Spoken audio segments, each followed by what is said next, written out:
I'm Teresa, 36 years old, and I never thought the day would come when my own mother would look me dead in the eyes and say I was worthless to the family. Standing in my childhood home, surrounded by relatives who once claimed to love me, I watched them transform into strangers demanding $35,000 for their dream vacation. When I said no, they showed their true colors in ways that still haunt me. What happened next destroyed everything I believed about family. Before we dive into this shocking story, I'd love to know where you're watching from today. Are you someone who's dealt with family taking advantage of your success? Hit that like button if you believe family should respect boundaries, and make sure to subscribe so you don't miss what happens when relatives treat you like their personal bank account. Trust me, you'll want to hear how I survived when my entire family turned against me. Growing up in Youngstown, Ohio, I never imagined that success would become my curse. My father spent 30 years breaking his back at the steel factory, coming home covered in grime and exhaustion. My mother worked double shifts at the local grocery store, her feet swollen from standing all day, counting every penny to make ends meet. We lived in a small 3-bedroom ranch house where the heating barely worked in winter, and the air conditioning was just opening windows in summer. I shared a room with my younger sister Brianna while my older brother Keith got his own space simply because he was the boy. From an early age, I understood that education was my only ticket out of poverty. While Keith spent his time hanging out with friends and Brianna focused on boys and makeup, I buried myself in textbooks. My parents called me the smart one, praising my straight A's while dismissing Keith's C's as boys being boys, and Brianna's struggles as her just not being academic. I didn't realize then how much pressure came with that label, or how much resentment it would breed in my siblings. The breakthrough came during my senior year when Northwestern University offered me a full scholarship for their computer engineering program. I still remember my mother crying when I got the acceptance letter telling everyone at church how her daughter was going to be somebody. Keith rolled his eyes and muttered something about me thinking I was better than everyone. Brianna, only 14, then asked if this meant I wouldn't share a room with her anymore. My father just nodded quietly, but I caught the pride in his eyes. College opened a whole new world for me. Surrounded by students who came from wealth, I worked twice as hard to prove I belonged. While they went to parties and spring breaks, I took extra courses and internships. My focus on academics came partly from determination, but also from fear of losing my scholarship and disappointing my parents. Romance took a backseat after a painful relationship sophomore year with someone who called me too driven and not fun enough. I decided then that success mattered more than love. After graduating summa cum laude, I landed a position at a major tech company in Chicago. The starting salary of $70,000 seemed like a fortune compared to what my parents made combined. I threw myself into the work, earning promotion after promotion. Within 5 years, I became a senior software architect, pulling in $165,000 annually. My colleagues respected my expertise, and headhunters constantly called with better offers. Yet, every achievement created more distance from my family. Visits home became increasingly uncomfortable. My mother would make passive-aggressive comments about my designer clothes, asking if I really needed to spend so much on a handbag. Keith, who dropped out of community college after one semester, bounced between construction jobs and blamed the economy for his struggles. He'd married young, divorced within 2 years, and moved back home at 30. Brianna got pregnant at 19, then again at 22 and 25, each child from a different father, who disappeared once reality hit. The requests started small and seemed reasonable. Mom needed $2,000 for unexpected medical bills after Dad's insurance didn't cover everything. Of course, I helped what daughter wouldn't. Then Dad's truck broke down and the repair cost $1,500. Keith got a DUI and needed $3,000 for a lawyer to keep his license so he could work. Every Christmas, I spent between $500 and $800 on school supplies, clothes, and toys for Brianna's kids because their fathers didn't pay child support. I justified it all as helping family even as my savings grew slower than they should have given my income. But the gratitude never came. Instead, each gift became an expectation. Mom would hint about bills before I even asked how she was doing. Keith started assuming I'd cover his bar tabs when I visited. Brianna would send me links to expensive items her kids wanted with messages like, "Just in case you're wondering what to get them." The breaking point came 2 years ago when Brianna called crying about losing her apartment.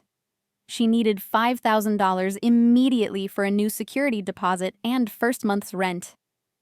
Her story touched my heart about the kids needing stability, so I transferred the money without asking too many questions. 2 weeks later, Keith let slip that Brianna's boyfriend had lost the money gambling on sports. When I confronted her, she exploded, accusing me of trying to control her with my money and thinking I was better than everyone. My parents took her side completely. During a heated family dinner, my mother looked at me with disappointment and said those words that still sting today. "You have so much, Teresa. Why do you have to be so selfish? Your sister is struggling to raise 3 kids alone. The least you could do is help without making her feel bad about it." My father sat silent as always, but his nods of agreement felt like betrayal. That night, I drove back to Chicago, questioning everything I thought I knew about family loyalty. 3 months after the Brianna incident, my mother called on a Tuesday evening with unusual warmth in her voice. "Honey, we're having an important family discussion this Saturday, and we really need you there. It's about Dad's retirement planning. Can you make it?" The timing seemed odd since Dad had 2 more years before retirement, but the pleading in her voice made me agree. Despite my instincts screaming something was off. Saturday arrived with perfect spring weather, making the 2-hour drive from Chicago almost pleasant. Pulling up to my childhood home, I noticed multiple cars in the driveway and lining the street. My Aunt Martha's silver Honda, Uncle Raymond's pickup truck, and several vehicles I recognized as belonging to various cousins. This wasn't a simple family discussion about retirement. My stomach tightened as I grabbed my purse and headed to the front door. The moment I walked in, the atmosphere felt orchestrated. The living room overflowed with relatives I hadn't seen in years. Aunt Linda perched on the couch arm while cousins Derek, Angela, and Nicole crowded around the coffee table covered in photo albums. Uncle Raymond stood near the fireplace like he was holding court. The dining room table groaned under platters of food, including my favorite chicken and dumplings that Mom only made for special occasions.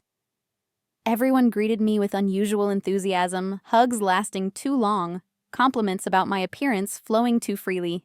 Mom ushered me to the seat of honor, Dad's recliner that nobody else ever used. She pressed a plate of food into my hands, insisting I eat while catching up with everyone. The conversation felt forced but harmless at first. Aunt Martha asked about my job, genuinely seeming interested in what a software architect actually did. Cousin Angela shared updates about her kids' soccer seasons. Uncle Raymond told the same fishing stories he'd been telling since I was 12. Yet underneath the chatter, I sensed anticipation, like everyone was waiting for something. After about an hour of small talk, Uncle Raymond cleared his throat dramatically and moved to the center of the room. Everyone fell silent, immediately confirming my suspicion that this was rehearsed. "Family," he began in his preacher voice. "We don't gather together nearly enough anymore. Time passes, kids grow up, and before you know it, years have gone by without making memories together. We've been talking, and we all agree it's time to change that." My mother stood beside him, clutching something behind her back. She brought out 3 glossy brochures and handed them to me with shaking hands. The covers showed pristine beaches, crystal clear water, and luxurious villas. Paradise Cove Resort in Turks and Caicos promised to be where families create lifetime memories. The tagline made my throat go dry as I realized where this was heading. "We want to do a real family reunion," Mom announced, her eyes shining with tears that seemed genuine. 2 weeks at this beautiful resort, all 22 of us together. Swimming dinners on the beach, activities for the kids, spa treatments for the ladies. Imagine little Jaden and Sophia playing in the sand while we all relaxed together like we used to when you kids were small. Keith emerged from the kitchen, beer in hand, already slightly drunk. "Yeah, Teresa, check out page 12. They've got jet skis and parasailing included. When's the last time this family did anything fun together?" His tone carried an edge I recognized too well, the bitter undertone he used when talking about things he couldn't afford. Aunt Linda snatched the brochure from my hands, flipping to a marked page. The group rate is actually incredible for what you get. 22 people, oceanfront villas, all meals included, airport transfers, everything. When you break it down per person, it's really quite reasonable. She said this while wearing a designer watch I knew cost more than most people's monthly rent. I noticed how everyone watched me, their eyes hungry and expectant. The moment stretched uncomfortably until I finally asked the question they were all waiting for. This looks expensive. How much does something like this cost? The room seemed to hold its breath collectively. Uncle Raymond took back the brochure, adjusted his reading glasses, and spoke like he was delivering good news. The total package for our family reunion comes to $78,000. Now, before anyone panics, we've worked out a fair system for everyone to contribute based on their situations. My mother pulled out a handwritten list from her pocket, her hands trembling slightly. We've been so thoughtful about this, sweetheart. Everyone contributes what they can afford. She began reading assignments like it was perfectly normal. Keith would pay $3,000 because construction work is seasonal. Brianna was exempt because she's a single mother of 3. Aunt Martha and Uncle Bill could manage $2,000. The cousins would each contribute between $1,000 and $2,000 based on their circumstances. Then she looked directly at me, her voice changing to something harder. And you, Teresa, since you're single with no children and have such a good job, your portion would be $35,000. She said it like asking for nearly half my annual take-home pay was perfectly reasonable. The silence that followed was deafening. I sat there calculating, my mind reeling from the audacity. They wanted me to pay 45% of the total cost while being 1/22nd of the group. My portion alone could buy a car, make a down payment on a condo, or fund several years of retirement contributions. More importantly, it would completely drain my emergency fund that took years to build. Is this a joke? I finally managed to ask, looking around the room at faces that clearly indicated it wasn't. You want me to pay $35,000 so everyone else can have a subsidized vacation? How is that remotely fair? Brianna stood up from the corner where she'd been suspiciously quiet. Fair. You want to talk about fair? My kids have never been anywhere nice. They see their classmates posting vacation photos while we can barely afford the local pool membership. Don't you think they deserve one nice thing in their lives? Keith slammed his beer bottle on the coffee table. Here we go again? Teresa thinking she's too good for her family. What's 35 grand to someone who makes what you make? That's like pocket change to you. Aunt Martha joined in with practiced sympathy. Sweetheart, we all know you've done very well for yourself, and we're so proud. But with blessing comes responsibility. The family that supported you through school, that celebrated your successes, now, we're asking for your help to create something beautiful for everyone. I looked at my father, hoping for some reason or support, but he stared at his hands folded in his lap. My mother moved closer, reaching for my hand, which I pulled away. Think of it as an investment in family memories. You can't put a price on watching your nephews and nieces play in the ocean for the first time. Don't you want to be part of those moments? The manipulation was so transparent it made me nauseous. I stood up, placing the plate of uneaten food on the coffee table. I need everyone to listen carefully. $35,000 is not pocket change. It's an entire year of savings. It's security and stability. It's completely unreasonable to expect me to fund half of everyone's vacation. Uncle Raymond's friendly demeanor vanished instantly. No one's asking you to fund everyone's vacation. We're asking you to pay your fair share based on your ability. From each according to their ability to each according to their need. That's what family does. I couldn't help but laugh at the Communist Manifesto being quoted at me. My fair share, I'm one person. My fair share would be $3,500, the actual cost divided equally. I'm willing to pay that amount, but not a penny more. The room erupted. Cousins started shouting about my selfishness. Aunts whispered loudly about how money had changed me. My mother's face transformed into something I'd never seen before, a mixture of rage and disgust that made her look like a stranger. Standing in that living room surrounded by angry faces, I felt like a stranger in my own family. My mother stepped forward, her finger pointing at me like a weapon. "You're really going to stand there and destroy this family's chance at happiness over money, after everything we've done for you?" Her voice cracked, but the manipulation behind the emotion was crystal clear. "Let me be absolutely clear," I said, keeping my voice steady despite my shaking hands. "I am not paying $35,000. That's final.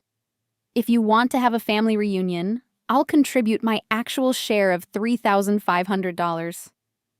Otherwise, find a vacation within everyone's budget or count me out." Keith jumped up so fast his chair fell backward. "Count you out. You've been counting yourself out since you got that fancy degree. Too good to come home for birthdays, too busy to help when mom needed rides to doctor appointments, but happy to throw money at us like we're charity cases. Now when we ask for something real, you show your true colors." Brianna's tears looked practiced as she pulled her eldest son closer. "Tell your Aunt Teresa thank you for making sure you'll never see the ocean baby. Tell her thanks for keeping you in poverty while she lives like a queen in Chicago." The child looked confused and frightened by the adult tension filling the room. "I need to leave," I announced, moving toward my purse on the side table. Aunt Martha blocked my path, her arms crossed like a bouncer. "Nobody's going anywhere until we resolve this. Families don't run from problems, they work through them together. You're going to sit down and reconsider this selfish decision." Uncle Raymond joined the blockade, his size making it impossible to pass without physical contact. "Your mother asked for one thing, Teresa. One thing in all these years. Look at her face. Look what you're doing to the woman who gave you life. Is your money more important than your mother's heart?" The emotional manipulation might have worked years ago, but therapy had taught me to recognize these tactics. I looked directly at my mother, seeing not the woman who raised me, but someone willing to destroy our relationship for a vacation. "You're asking for my entire emergency fund. You're asking me to put myself at financial risk so Keith can jet ski and Brianna can post beach photos on Instagram. That's not love, that's exploitation." Cousin Derek, who'd barely spoken to me in 5 years, suddenly found his voice. "Must be nice to have an emergency fund while the rest of us live paycheck to paycheck. Maybe if you helped family more instead of hoarding wealth, we wouldn't need to ask for this." The irony of being called selfish by people demanding my money wasn't lost on me. I pushed past Aunt Martha, who grabbed my purse strap. "Give me my purse," I said firmly. She held on tighter, and suddenly Uncle Raymond was digging through it, pulling out my wallet. "What are you doing?" I shouted, trying to grab it back. He opened it, revealing the credit cards and cash inside. "Look at all these credit cards. Platinum Gold Rewards cards. You could put the vacation on these and pay it off over time. No big sacrifice needed." The violation of having my belongings searched pushed me over the edge. I yanked my purse hard enough that Aunt Martha stumbled. "Give me my property now, or I'm calling the police." The threat of law enforcement changed the atmosphere immediately. My father finally spoke, his voice tired and disappointed. "You'd really call the police on your own family? What kind of person have you become?" The accusation stung more than any of the others because he'd remained silent until now. Keith threw my wallet at me, credit cards scattering on the floor. "Go ahead, call the cops. Tell them your family asked you to contribute to a vacation and you decided to treat us like criminals. See how that goes over at your precious job when it hits the papers." My mother's final words followed me as I gathered my belongings with shaking hands. "If you walk out that door without agreeing to help this family, you're dead to me, Teresa. Dead. Do you hear me?" I didn't know then how literally she meant those words. I drove home in a fog of disbelief, my phone starting to buzz before I even reached the highway. By the time I arrived at my apartment 2 hours later, I had 47 missed calls, 63 text messages, and my voicemail box was full. The first message I listened to was from Brianna, her voice venomous. "You selfish witch. My kids are crying because they heard Grandma say we can't go on vacation because of you. I hope you're happy in your fancy apartment while children suffer." Keith's message was more direct. You just made the biggest mistake of your life. You think you're untouchable up there in Chicago. Think again. We know where you live, where you work, everything about you. You're going to regret this." The social media assault began immediately. Brianna posted a photo of her crying children with the caption, "When family shows their true colors and chooses money over love." Some people forget where they came from. She tagged me along with a fabricated story about how I'd promised the kids a vacation, then cruelly yanked it away. My professional Facebook, which I kept separate from family, suddenly filled with messages from relatives I hadn't heard from in years. Each one painted me as a heartless monster who abandoned struggling family members. Some of my work colleagues were friends on that profile, and I watched in horror as they began liking and commenting on posts, asking if I was okay, clearly confused by the drama. Cousin Angela posted screenshots of fake text conversations where I allegedly called the family trash and said I was embarrassed by them. The posts gained traction quickly with extended family and church friends from my hometown, adding their own stories about my supposed arrogance and cruelty.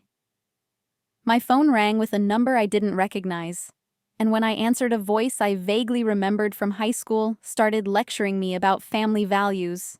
I spent the rest of the evening in damage control mode, deleting tags, reporting false posts, and blocking number after number. But they kept coming using different phones, creating new profiles, finding ways around every barrier I erected. The loving family that had gathered in my childhood home just hours earlier had transformed into a mob determined to destroy me for refusing to fund their luxury vacation. As I finally collapsed into bed at 3 a.m, my phone still buzzing with incoming harassment, one thought kept circling my mind. They'd planned this response. The immediate coordination, the prepared social media posts, the rapid escalation, it all pointed to premeditation.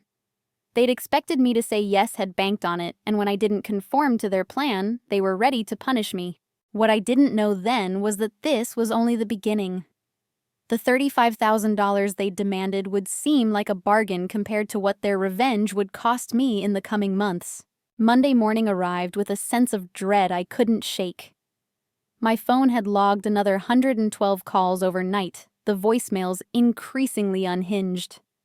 I'd switched it to silent, but the screen lit up constantly with notifications. As I dressed for work, trying to maintain some normalcy, an email from HR marked urgent made my blood run cold. "Please report to Human Resources immediately upon arrival," it read.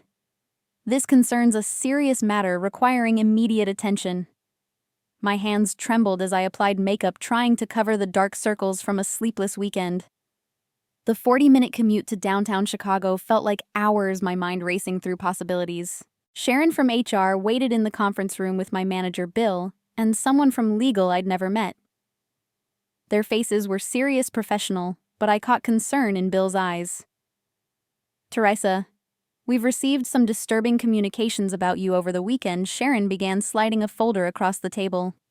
"We need to discuss these allegations and give you a chance to respond." The folder contained printed emails, voicemails transcribed, and screenshots from social media. Brianna had found our company directory and sent messages to every executive she could find email addresses for. She claimed I'd stolen money from our elderly parents, that I had a gambling problem, that I'd threatened her children. The lies were so outrageous I almost laughed, but the legal representative's stern expression stopped me. "These are complete fabrications from a family dispute," I explained, my voice steadier than I felt. "My family demanded I pay $35,000 for a vacation. When I refused, they began this harassment campaign. I can provide evidence of everything, including the real reason for their anger." Bill leaned forward, his voice sympathetic but firm. "Teresa, I've worked with you for 6 years. This doesn't sound like you at all, but we have to investigate. 12 employees received messages claiming you're unstable and dangerous.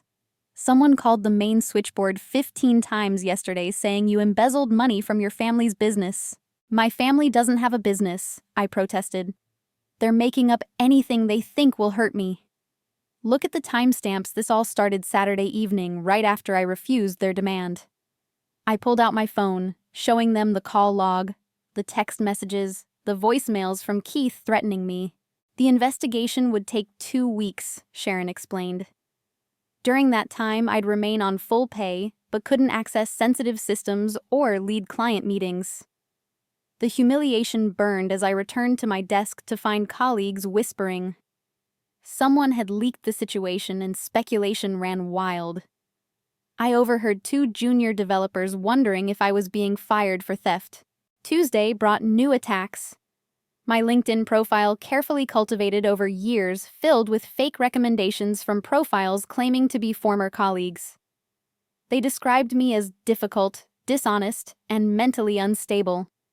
Each one crafted to seem legitimate enough that casual viewers wouldn't immediately recognize them as fake. By the time LinkedIn removed them, dozens of my professional contacts had seen them. Keith escalated on Wednesday. He called my biggest client directly claiming to be a concerned relative, warning them about my mental health crisis. The client contacted Bill immediately worried about their project's security. Although Bill assured them it was a family matter, I saw doubt in their eyes during our next video call. The project I'd led for 18 months suddenly had a shadow PM assigned to monitor my work. Thursday's mail brought a new horror. Credit card statements showed applications I hadn't made inquiries from companies I'd never contacted. Brianna had my social security number from years ago when I'd co-signed her car loan in a moment of misguided generosity. She'd attempted to open 6 new credit cards in my name, maxing out applications before the fraud alerts kicked in. Hours on the phone with credit bureaus couldn't undo the damage to my credit score. My parents joined the assault Friday morning. They appeared at my apartment building at 6 a.m., telling my doorman they were worried about my mental state. When he wouldn't let them up without my permission, they stationed themselves in the lobby, approaching every resident with stories about their unstable daughter who'd abandoned them. Mrs. Chen from the 4th floor looked at me with pity when I finally arrived home that evening, clearly believing whatever fiction they'd spun. The weekend brought cyber attacks I hadn't anticipated.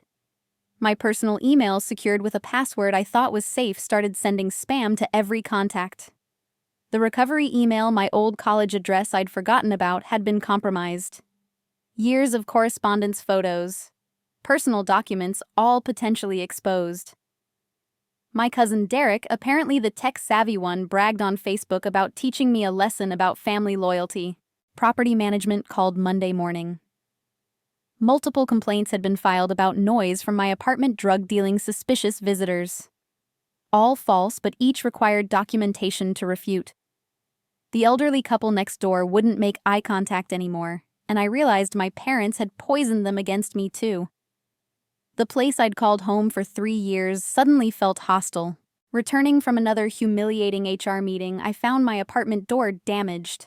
Fresh scratches spelled out selfish across the metal, the H trailing off like they'd been interrupted. Security footage showed Keith and Derek at 3 a.m. taking turns with what looked like a screwdriver. The building manager sympathized but explained that family disputes made everything complicated. I'd need to file a police report and pay for repairs or face eviction for lease violations. The police officer who took my report seemed bored by the family drama angle. "He's your brother, ma'am. Have you tried talking it out? Thanksgiving's coming up. Hate to see families fight over money." His dismissive attitude made it clear no real investigation would happen. The report would exist filed away as another domestic dispute not worth pursuing. Work became my only refuge, but even that was tainted. Colleagues who'd been friendly now kept their distance. Lunch invitations stopped coming. The women's mentorship group I'd helped found suddenly had scheduling conflicts whenever I tried to attend. Professional reputation built over years of excellent work crumbled under the weight of family lies. My performance suffered from the stress. Code that should have been simple took hours to debug. I missed an important deadline for the first time in my career, my mind scattered between legal calls, credit monitoring, and constant harassment.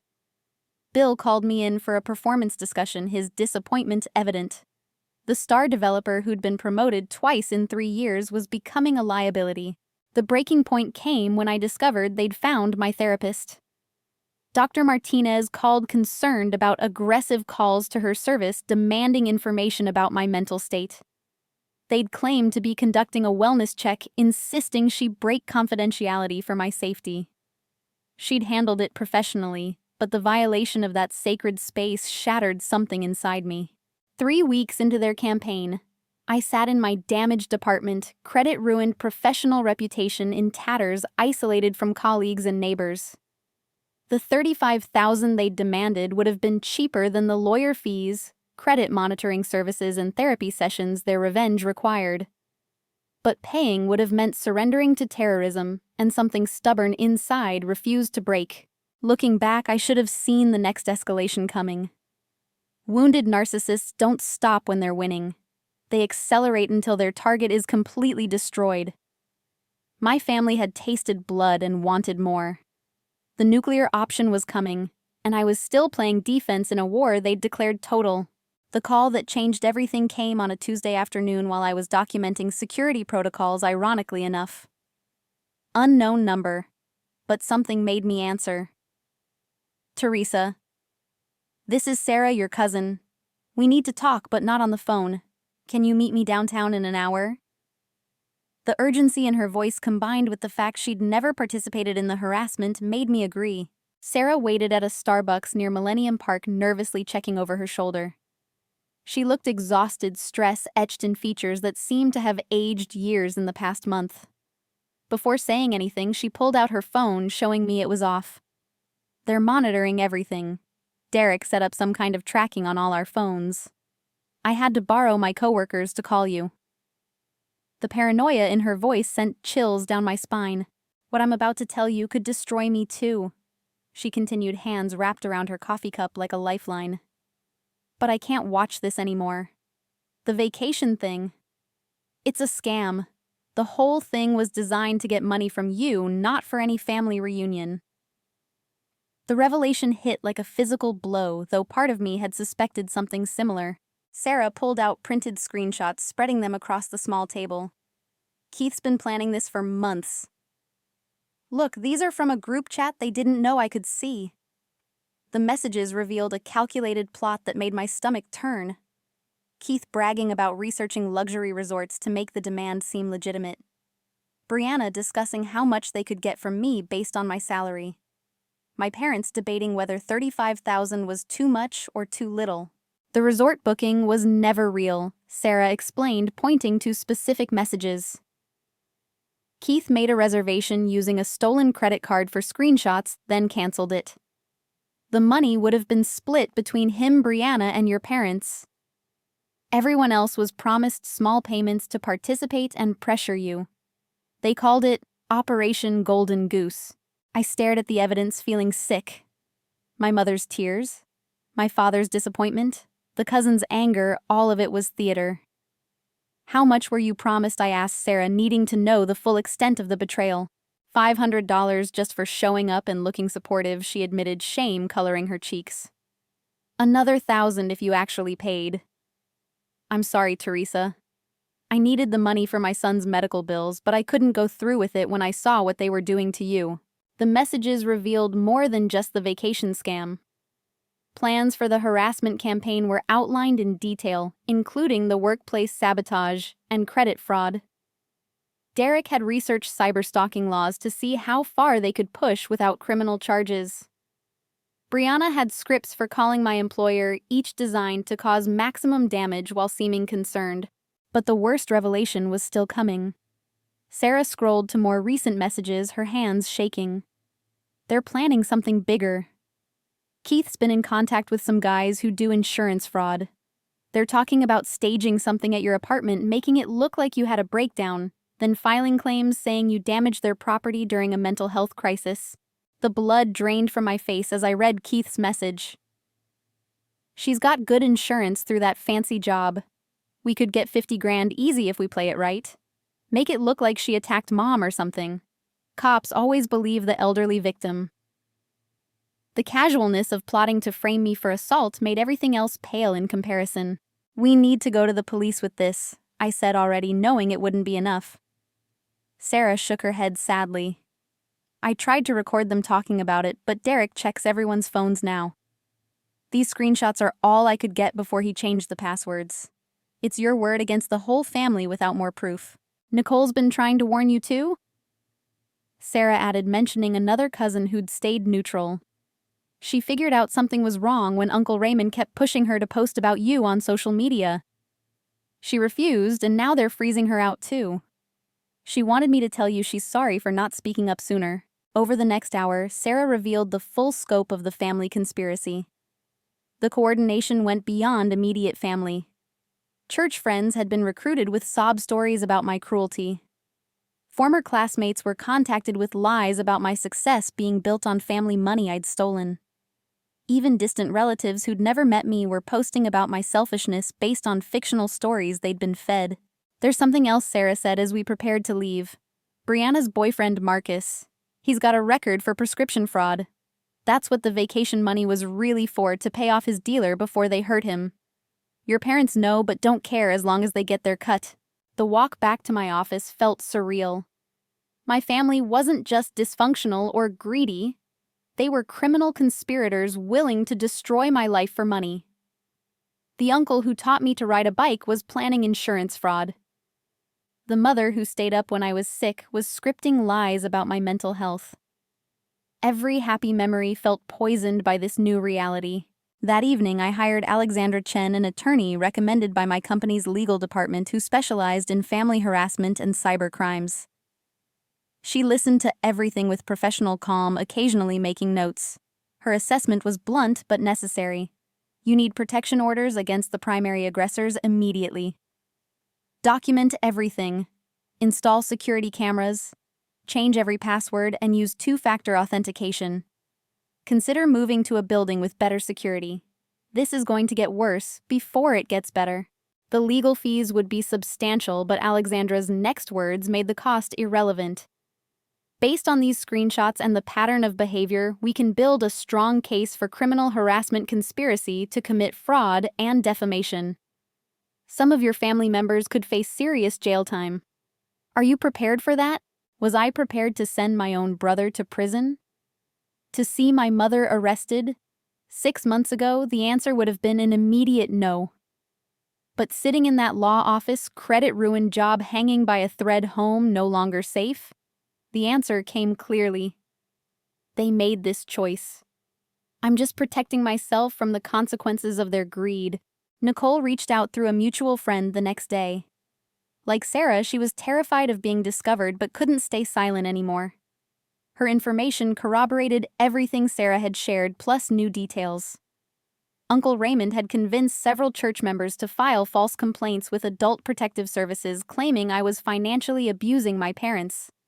The investigation would be another burden to bear, another accusation to defend against. The support from these two cousins, small as it was, meant everything.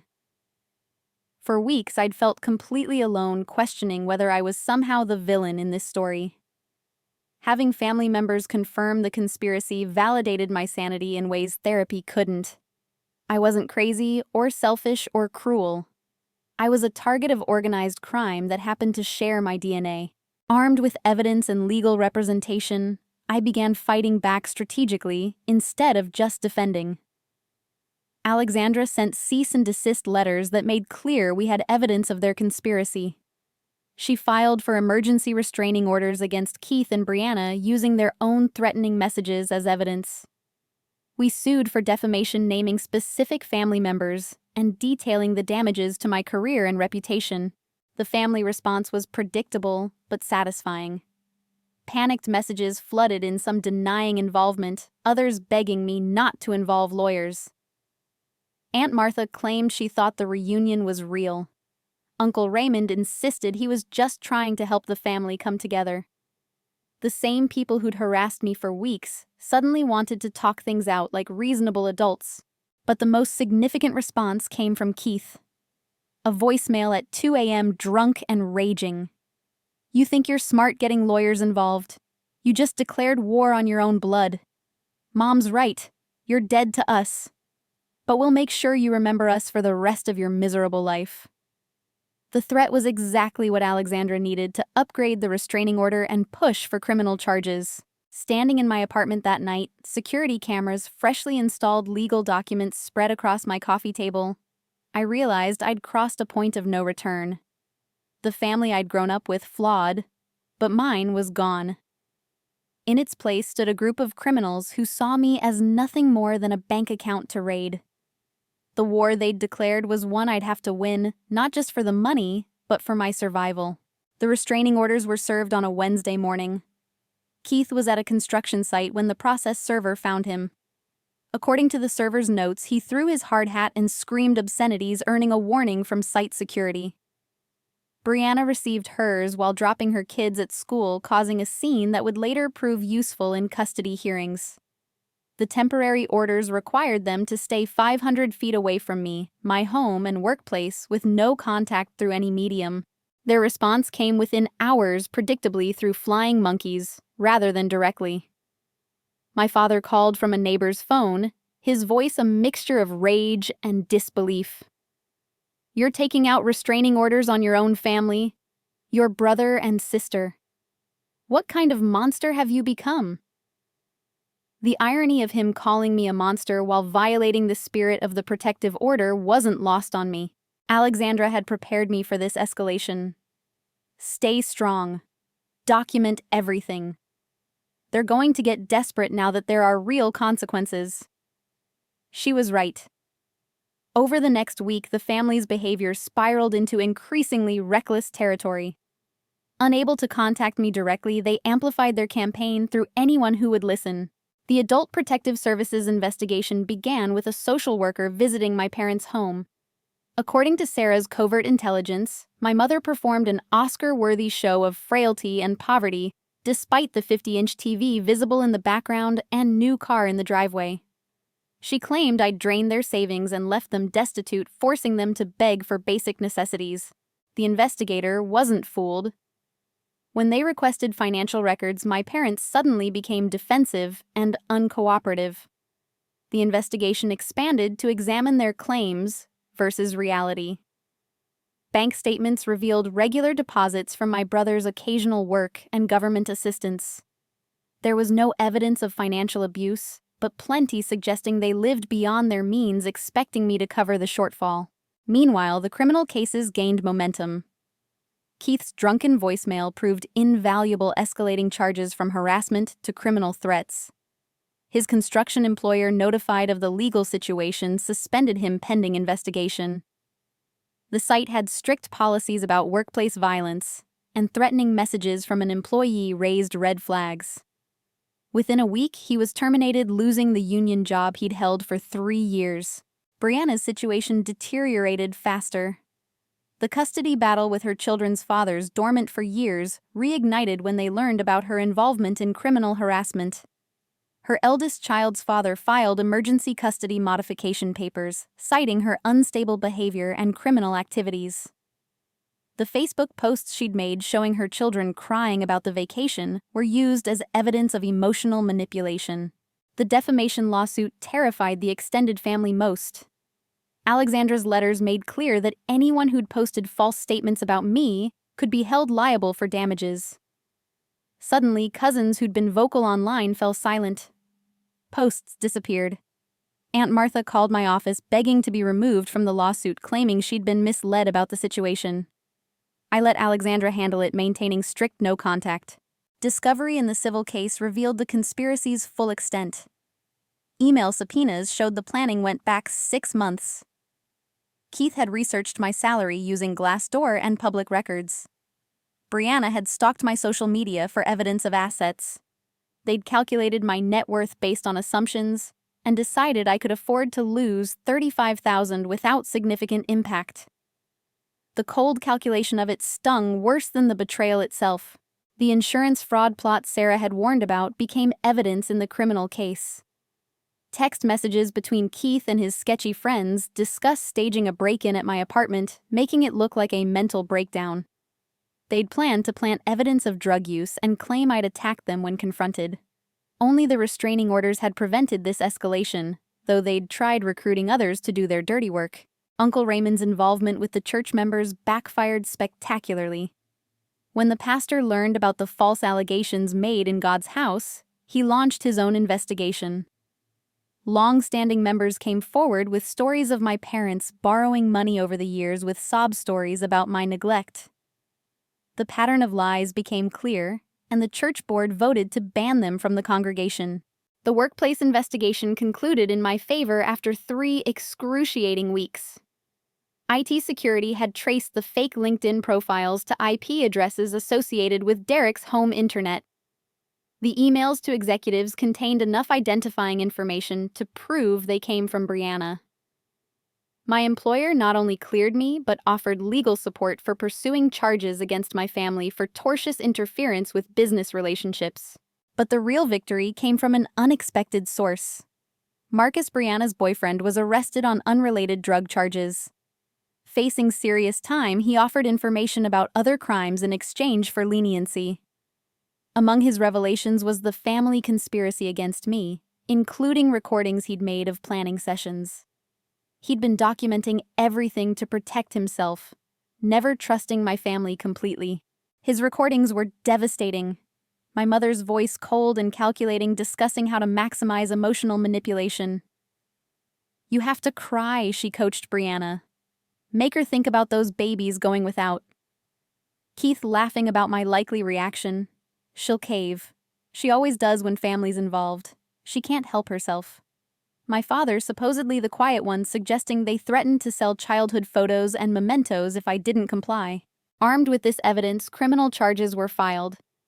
Keith faced charges for criminal threats, harassment, and conspiracy to commit fraud. Brianna was charged with identity theft harassment and defamation. My parents were named in the conspiracy charges. Even Derek faced cybercrime charges for the hacking attempts. The family that had tried to criminalize my success found themselves actual criminals. The arrests happened simultaneously one Thursday morning. Sarah called me crying but relieved. They came for Uncle Raymond at work, led him out in handcuffs in front of everyone. Aunt Martha had to bail him out. She's telling everyone it's a misunderstanding, but nobody believes her anymore.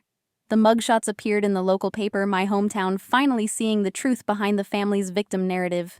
Desperate, my mother attempted one final manipulation.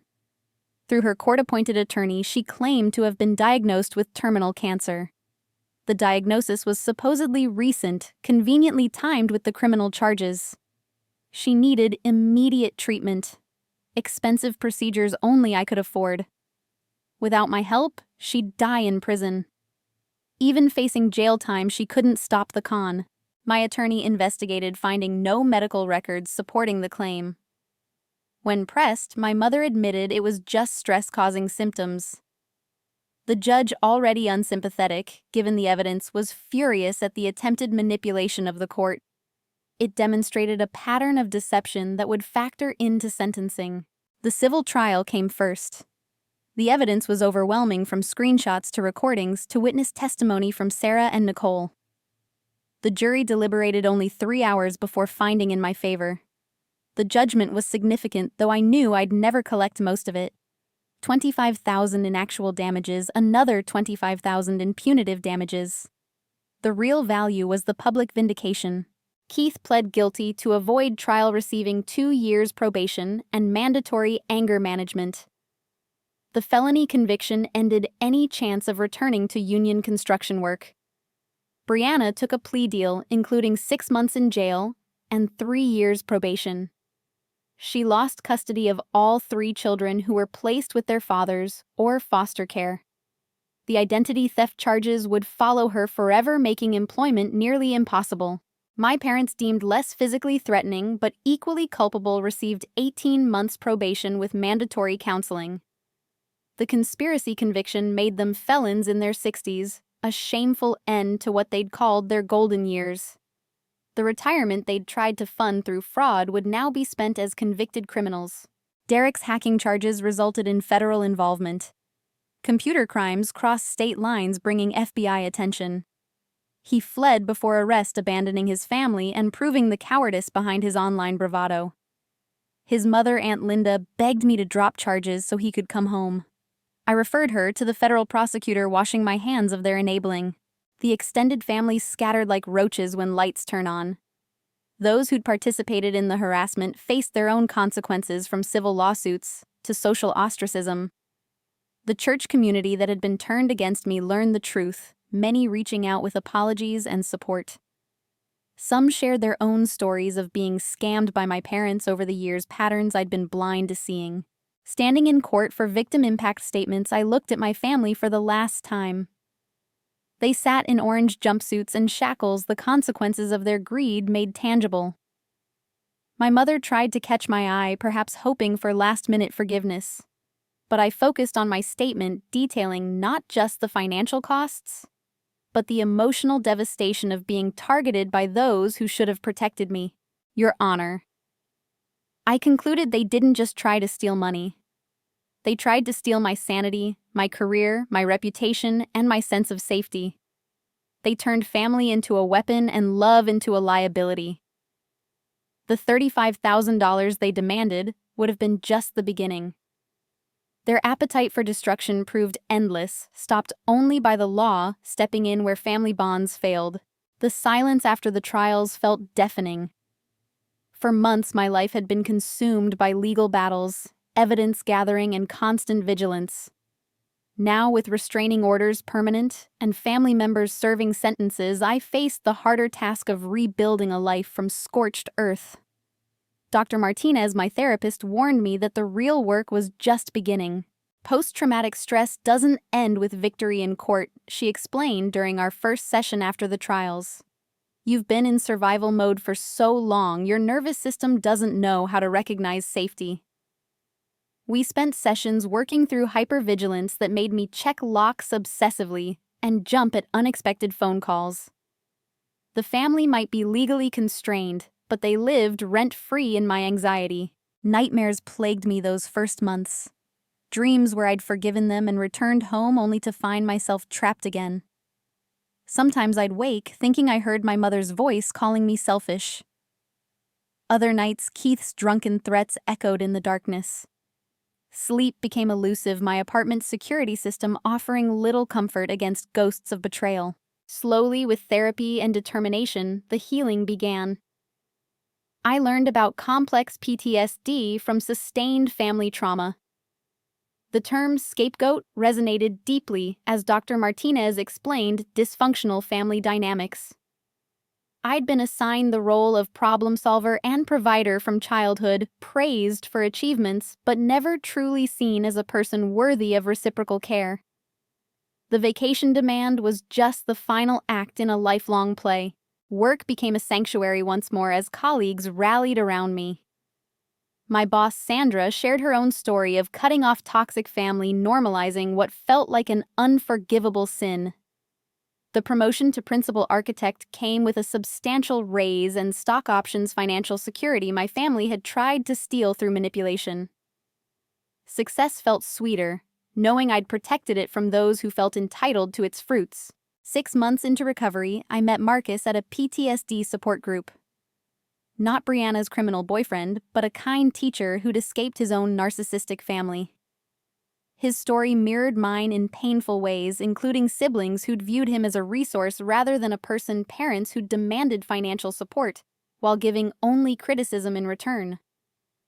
Our first coffee lasted 4 hours, comparing scars and finding unexpected laughter in shared dysfunction. Dating felt terrifying after everything. Trust shattered by family betrayal seemed impossible to rebuild. But Marcus understood the checking behaviors, the need for constant reassurance that he wasn't secretly recording conversations or planning to exploit vulnerabilities. He had his own quirks, including keeping financial information private until deep trust was established. We were two damaged people learning to love carefully. Sarah and Nicole became the family I chose, rather than the one imposed by birth. Weekly dinners evolved from check-ins about family drama to genuine friendship. Sarah's son called me Aunt Teresa, a title that meant more because it was freely given rather than obligated by blood. Nicole and I started a small investment club using financial literacy to break family patterns of poverty and exploitation. The irony wasn't lost on me that I gave more freely to chosen family than I ever could to blood relatives. Sarah's son needed school supplies, purchased without her asking. Nicole's car broke down. We figured out repairs together. The difference was reciprocity and respect. They celebrated my successes without calculating their cut, supported my struggles without seeing opportunity. A year after the trials, I started volunteering with a financial abuse survivors group. Sharing my story helped others recognize exploitation disguised as family obligation. So many carried guilt about protecting assets from relatives who viewed them as ATMs. We workshopped responses to manipulation, practiced boundary setting, celebrated small victories, like saying no to unreasonable requests. The facilitator asked me to speak at a larger conference about financial abuse in families. Standing before 200 survivors, I told my story without shame. The response overwhelmed me, with people sharing similar experiences of families who'd tried to destroy them for refusing to fund lifestyles they couldn't afford. We weren't selfish, or cold, or unloving. We were survivors of systematic exploitation. Marcus proposed during a quiet dinner at home, understanding I needed simplicity after years of manufactured drama. His family welcomed me warmly but respectfully, never pushing for closeness I wasn't ready to give. The wedding was small, with Sarah and Nicole as my bridesmaids, Dr. Martinez among the handful of guests. No family drama, no manipulation, just love and support from people who'd proven themselves trustworthy. Building wealth felt different now, purposeful rather than fearful. Every investment represented security. They couldn't steal success, they couldn't sabotage. The emergency fund they'd demanded rebuilt itself stronger. I started a scholarship fund for first-generation college students, remembering my own struggle without family support. Real generosity flowed from abundance and choice, not manipulation and obligation. Occasionally, information filtered through despite my boundaries. Keith worked minimum wage jobs, his construction career destroyed by felony convictions. Brianna lived in subsidized housing, children permanently removed from her custody. My parents moved in with Keith's ex-mother-in-law after losing their home, poetic justice for their greed. Uncle Raymond's church started a financial ethics committee after learning how he'd exploited their trust. The flying monkeys occasionally appeared with messages. "Your mother's really sick this time. Your father had a heart attack. Keith's homeless. Brianna's suicidal." Each crisis designed to trigger guilt and reopen contact. Sarah and Nicole helped verify the lies, confirming the medical emergencies were fabricated, the homelessness exaggerated, the suicide threats manipulative rather than genuine. 3 years later, I received a letter through my attorney. My mother, facing mortality honestly this time, wanted to make amends. The letter was a masterclass in non-apology. "I'm sorry you felt hurt. I'm sorry things got out of hand. I'm sorry you couldn't understand family needs family." Not one acknowledgement of her actions, the conspiracy, the attempts to destroy me. Just more manipulation disguised as reconciliation. I read it with Marcus and my chosen family, parsing the language like a toxic document it was. We laughed at particularly egregious attempts to rewrite history. She claimed the vacation was real, that I'd misunderstood their intentions. The criminal convictions were unfortunate miscommunications. If only I'd been more generous, none of this would have happened. Classic narcissistic reversal, making me responsible for their crimes. The letter went into my evidence file, unopened, response unnecessary. Forgiveness wasn't required for my healing. I'd forgiven myself for believing their lies, for taking too long to establish boundaries, for mourning relationships that existed only in my imagination. But forgiving them, that would require repentance. They were incapable of change. They refused to attempt acknowledgement they'd never provide. My life now overflows with genuine connection. Marcus and I bought a home in a neighborhood where nobody knows my history. Sarah and Nicole bring their families for barbecues where laughter isn't calculated and gifts aren't tallied. Work continues to challenge and reward me, colleagues becoming friends who celebrate successes without calculating percentages. The $35,000 they demanded seems almost quaint now. My net worth has tripled since cutting them off. The energy once spent managing their chaos redirected to actual growth. But the real wealth isn't monetary. It's sleeping peacefully without checking locks obsessively. It's answering phones without dread. It's giving generously from love rather than obligation. Sometimes I wonder what might have happened if I'd paid that initial demand. Would it have ended there, or would the requests have escalated until I had nothing left? The answer comes clearly: they would have consumed everything, my money, career, sanity, and soul, then blamed me for not having more to give. Saying no saved more than dollars. It saved my life. To those facing similar demands from family who see success as communal property, who view boundaries as selfishness, who threaten destruction for non-compliance, know this. The price of peace isn't payment, it's protection. The cost of family isn't financial, it's mutual respect. The value of no isn't just monetary, it's revolutionary. Family isn't DNA or shared history or obligatory loyalty. Family is choosing each other daily, respecting boundaries, consistently celebrating genuinely, and supporting unconditionally. I lost the family that birth assigned, but gained the family that love built. That trade-off worth every lawsuit, every restraining order, every moment of painful growth. The girl who stood in that living room surrounded by demanding relatives barely resembles who I am today. She thought family meant endless sacrifice. I know it means mutual support. She believed love required proving worth through payment. I understand love needs no purchase price. She feared saying no would leave her alone. I discovered no attracted people worthy of yes. My name is Teresa. I'm 39 now, married to a wonderful man, surrounded by chosen family, thriving in my career, and completely at peace with the bridges I burned. Those bridges led nowhere worth going.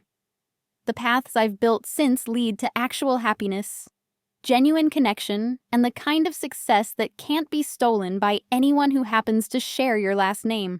The $35,000 vacation they demanded? The vacations I take now with my real family cost far less, but mean infinitely more. We create memories rather than invoices, share experiences rather than expectations, return home. Grateful rather than calculating who owes what. That's the difference between chosen family and DNA strangers who see you as an ATM. Sometimes the most expensive thing you can do is pay to keep the peace. Sometimes the cheapest thing you can do is say no and accept the war. I chose war and won my freedom. The price of that victory included lawsuits, restraining orders, and permanent estrangement. But the cost of surrender would have been my entire self. Some prices are simply too high to pay, especially to people who call themselves family while planning your destruction. My family treated me like their ATM and demanded $35,000 for their vacation. I said no. They tried to destroy me. They failed. I survived, thrived, and learned that sometimes the best family is the one you build after the one you're born into burns down. From those ashes rose a life worth living, relationships worth having, and a future worth protecting. And that transformation started with one simple word that changed everything: no. What would you have done in my situation? Have you ever had family members who saw your success as their opportunity? Drop a comment below, sharing your own experiences with financial boundaries and family. If this story resonated with you, please hit that like button and subscribe for more real-life stories about surviving toxic relationships and building better lives. Share this video with anyone who needs to hear that it's okay to say no to family exploitation. Remember, your worth isn't measured by what you can provide to others, but by how you value and protect yourself. Thank you for listening to my story, and may you find the strength to set whatever boundaries you need to build the life you deserve. Until next time, remember that no is a complete sentence, and family isn't a license to exploit your success.